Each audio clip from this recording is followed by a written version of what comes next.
Hey, feel I'm in the mood for a switch up. I hit the function, hit the rose till I hiccup. I hit the stage and leave with money that's... Welcome to the channel. This is No Lug Garage, and this is pretty much going to be the main part of the channel. This is our 2006 GTO. It is supercharged now. It is a Magnuson TVS 2300 kit. We have an upgraded water to air intercooler, heat exchanger, whatever you want to call it. Otherwise, it is pretty bone stock. It does have a catback, a 3-inch catback. We have a twin disc clutch for it that's in it now. We have the cog upgrade for the rear of the supercharger. Gives it an extra whine.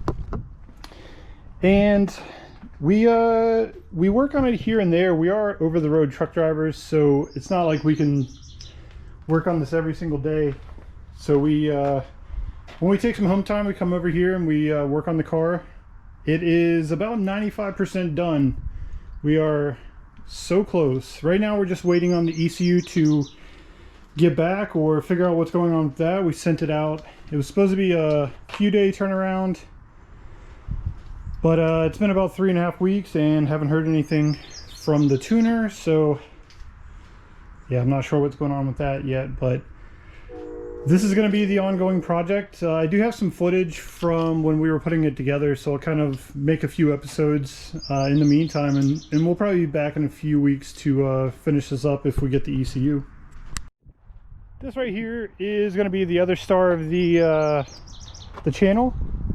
This is our 1998 GMC 1500. So currently it is sporting a 4.3 liter V6 with a bad head gasket, misfires, drinks a lot of coolant. But in there we have a 4L80E from a 2500, like 99 through like I don't know, 06, something like that. So this we got with the intentions of doing a motor swap. Yeah, the intentions were to do a motor swap eventually, but with the head gasket the way it is and it drinking coolant as fast as it does, it's kind of more a necessity now than it was. So we're trying to get the GTO done so that we can start working on this, get it swapped over, get the 4L80E in, and we're gonna probably put it on towing duty for a little while, and then after that we're going to probably put a turbo on it and I don't know, a different rear end, probably do a little drag racing with it since it's a solid rear. The GTO is a independent rear, so it's a lot of money to get it to where it would need to be to actually drag race it pretty well. Not to mention it's a stick shift, so launches are even harder to do and more harsh on the drivetrain.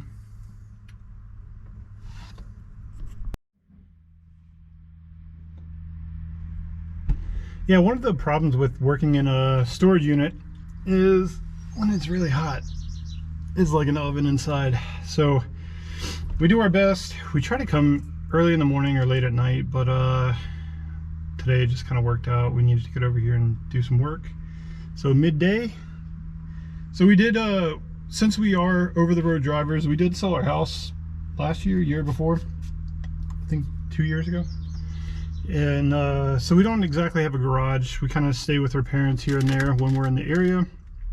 So all of our projects stay in the storage units, and that's where we work on them. All right, today's task. We have to put the radiator back in, put the fans back on, mount the condenser back to the radiator, put the hoses on, fill it with coolant. For this one, we bought a Mishimoto. There's not a ton of options for a GTO. It's one of those weird cars. There was three production years here. It is pretty much an Australian car that made its way over here. Wasn't hugely popular, so there's not a ton of aftermarket for it. I think there's Cold Case, which is basically a rebranded Mishimoto, more or less, and then there's some like Ron Davis stuff that's extremely expensive. but we have a pretty much a stock motor with a supercharger on it, so I don't think we need anything crazy extreme. That's a nice unit. How much does it weigh?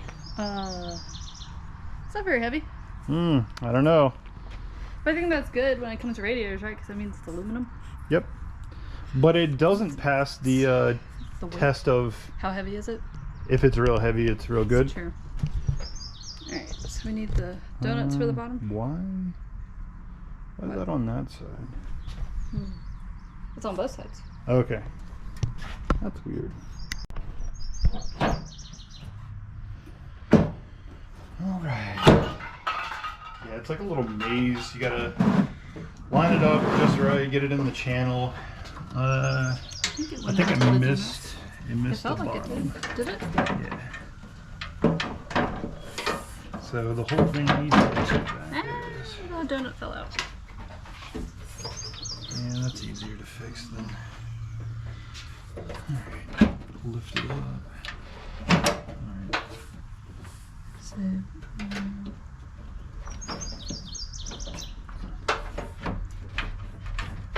Alright. Let's make sure this one did not go in. It's going to. Probably fell in that drain pan. Oh, fill over here. Alright, so I'll have to hold on to that one and do the same for this.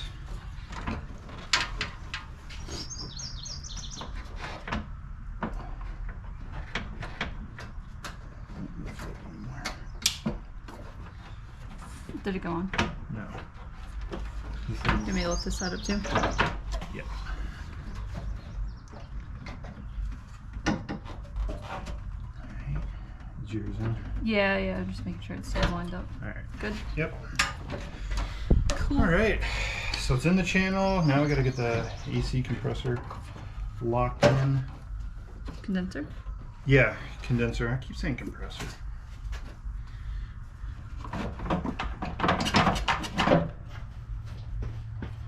I think we're gonna have to loosen that this line right here. That was dumb. Okay, that's still there. That's still there. All right. Well, let's try the brute force method, right? Of locking the condenser in? Yeah. Just gotta lift it, but it's not a. Let's see. Well, that went way easier. Alright, so this needs to come up a little bit more up here. Go over those.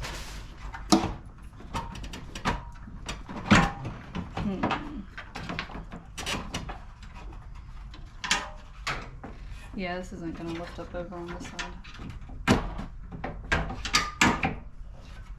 No, maybe. 3 out of 4 won't be bad. It It should. could be. It looks like it comes off at the 10. There? Yeah. Yeah, If we that'd wanted probably to be take it off and then put it back on in. probably be the Yeah. actual way that it should go, but 10? yeah, it's gonna be in that bag. All right, we were able to get the condenser mounts locked into the little tabs. We got the locking, I don't know, like retaining clips, whatever they're called. And yeah, everything else looks, oh, that got bent up. Let's get that out of the way. Yeah, all right. So now it's time for the fans. All right, so we managed to get the fans clipped in. I don't think we showed that. A lot of cursing, a lot of maneuvering. And then we got the upper radiator hose on and found out that it was too long. It was sitting on the power steering pulley. So I had to trim it and then snake it over there so it's not hitting the fan. It's got about a finger gap between all the pulleys. And now the bottom one, we need some new worm clamps because the stock one, I guess this is a lot thicker than the stock one. They won't slip over, but other than that, we're done with the cooling system aside from filling and flushing. And then from there, I think we're waiting on some wiring tools so I can finish up a few of the wires, and I think that's it. then it's just basically waiting for the ECU. Alright, it was too hot to work on the GTO in the storage unit. It was like an oven. The sun was just hitting the top and just nuking it inside. It was so hot, we were just dripping with sweat, so we had to stop. We're probably going to go back by a little bit later, or maybe tomorrow in the morning or in the evening. I'm not 100% sure. But so this is our other hobby while we're not working on cars or driving the truck. This is it's a Weber smoker. It's like a, I don't remember the model, I'll have to look it up, but it's the best rated like charcoal smoker. It's no Traeger, but it definitely puts out a lot better smoke flavor and gives that nice smoke ring. So right here we're trying this. I saw this on probably on like TikTok or Facebook, or the TikTok reels on Facebook or something like that, but it's cream cheese and you season it just like you would the meat. And so for chicken thighs, 225 is around the temp that you want to keep it for 2 hours, and oddly enough cream cheese takes about the same. So it should come out around the same time. Should be done, should be good. And then we have some tortillas that we are cooking up, air frying. We're going to use those, and you kind of just dip the cream cheese. So, I don't know, it's new for us. Look good, we'll try it and let you know. Oh, also the wood chips that we're using this time, a local person goes to the farmer's market and sells those straight from a apple wood tree, and it smells amazing. So if you get wood chips and stuff from like Lowe's, they're not the most flavorful. You know, it just kind of smells like burning wood. Occasionally you'll get like a slight hickory smell, but this has an amazing flavor just in the smoke. So I'm pretty excited to try that. So we will be spritzing the chicken every 30 minutes once it starts kind of cooking the outside a little bit. We're going to spritz it with some, it's diluted, I believe it's about 50-50 apple cider, or apple juice and apple cider vinegar. And we're going to kind of spritz it, and that's going to keep the smoke binding. We seasoned it with a just a dry rub. It's like a brown sugar base with a little bit of spices. It's real good, so should be fantastic. All right, look at that. So I did mess up. I didn't score it like you're supposed to, but you know, what are you gonna do? It's the first time trying it. So we're gonna spray the chicken down, and then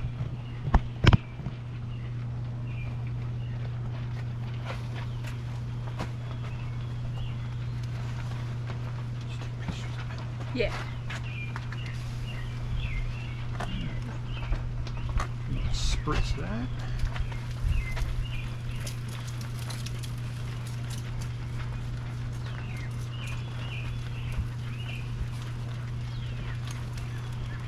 I feel like it's spritzing very easily. Look at the fluids moving.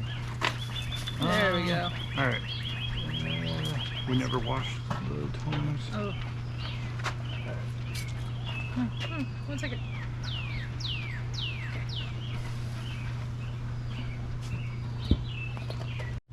All right, bark check.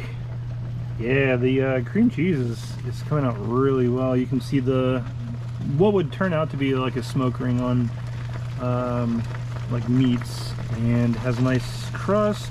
It did split apart, but like I said, I didn't score it like I should have. And then we just put some barbecue on the chicken.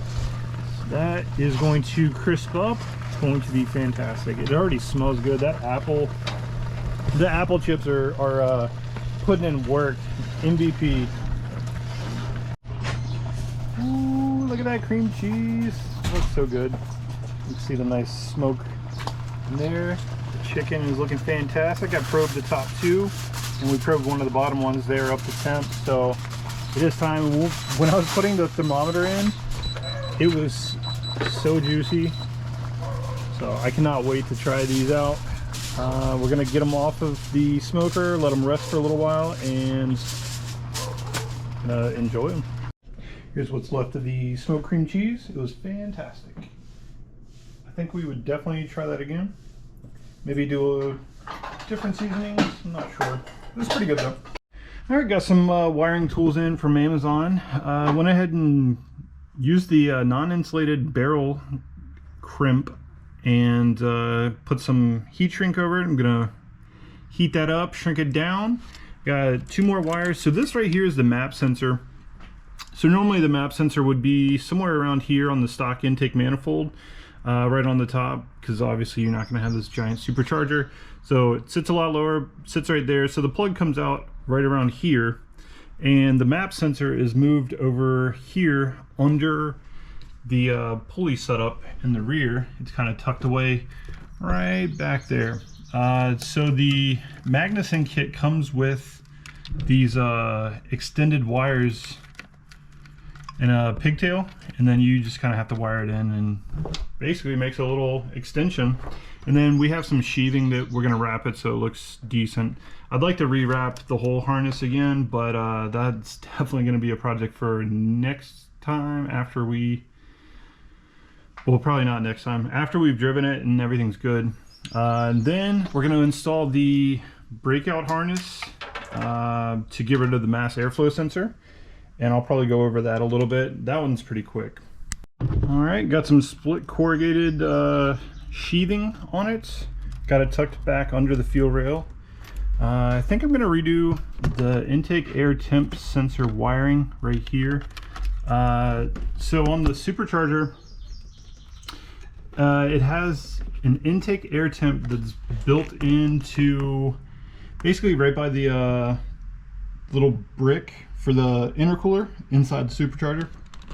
So normally on a naturally aspirated car, you'd have the intake coming out here, and then you would put a intake air temp sensor in the intake track if you were trying to do speed density. So we have to do speed density because the intake air temp sensor is over there, and we're not going to have the intake pipe doesn't have a spot for the mass airflow sensor.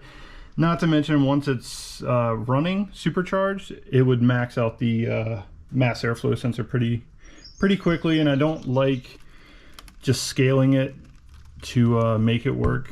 So we went ahead and just put it on speed density. And like I said, I wired in a removable connector so that if we ever have to take like the supercharger off or anything like that, or do some maintenance, that it's not hardwired. Because the kit, the Magnuson kit, comes so that it is hardwired. Didn't really care for that, so we got this connector. It's just a weather pack connector from Amazon. It's like $5 for 3 of them.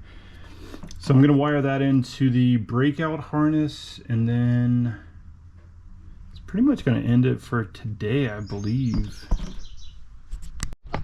Got the intake air temp sensor wired up. We have it running under the supercharger housing, and it comes out here. And this harness right here is a breakout harness. So normally,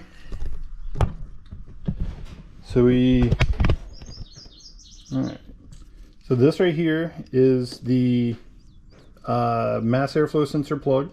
So this plugs in here, and then it splits, and it allows you to plug in the mass airflow sensor on the other side, but it breaks out the intake air temp sensor. So on this style of mass airflow sensor, there's 5 wires. 3 of them read air, so these 3 over here, and then 2 of them read intake air temp intake air temp. So that's why you break it out, and it's called a breakout harness. Imagine that. We needed it because the supercharger setup reads intake air temp in a way different spot than stock does. Like I said, typically guys will have the intake that comes out of the stock manifold, and they'll make a bung on the intake for the intake air temp sensor. So normally a stock computer reads mass airflow sensor along with like throttle position data, things like that, to kind of calculate how much fuel and timing the motor needs. And when you do speed density, it takes the absolute pressure, so the map sensor. It takes the intake air temp, throttle position, a bunch of other things, and it uses a volumetric efficiency. So it uses the VE table to kind of decide how much fuel it needs. And when we had it on the Holley Terminator, that's how the Holley Terminator runs, is just strictly on volumetric efficiency, or there's 2 other scales that you can run, but none of them run mass airflow sensor. It's more like a stock car thing. So I think we are pretty much to a stopping point for today. We gotta go back to trucking. We got a load that leaves tomorrow, so we gotta finish packing and getting everything ready. But we did get the radiator hose on, got the clamps on, got the intake air temp sensor wired up, got the breakout harness wired up, got the map sensor extended and plugged in. So we're pretty much done. I think we have to bleed the clutch line again, and then there's a few small things that we have to do, but mostly we're just waiting for the ECU to come back. So thanks for watching, and we will catch you on the next one. It might be a little bit before we have new GTO content. I'm going to go back and re-edit some of the stuff that was on our main channel to put on the GTO channel now.